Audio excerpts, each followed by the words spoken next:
And we are just starting to get a glimpse into the fact that you are hardly human.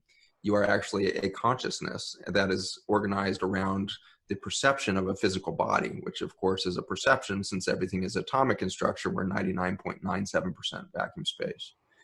That vacuum space is full of electromagnetic field, which is a resonance frequency. When resonance frequency hits water structure, the DNA changes shape and behavior. And so we are now knowing that our DNA can build over 4 million different human bodies out of the genetic information that was handed to you from mom and dad. And so if you're frustrated by your health or your aging or whatever it is that you're facing right now, it's because you've been handed a very small belief system and a very small toolbox of how to build a different body tomorrow.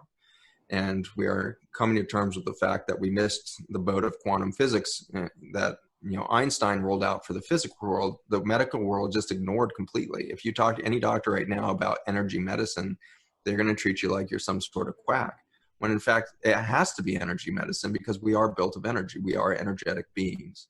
And so we have this extraordinary opportunity to realize this singularity moment where quantum physics, human biology, and our understanding of consciousness, which is the result of vibration on water and its interaction with the biologic world of DNA,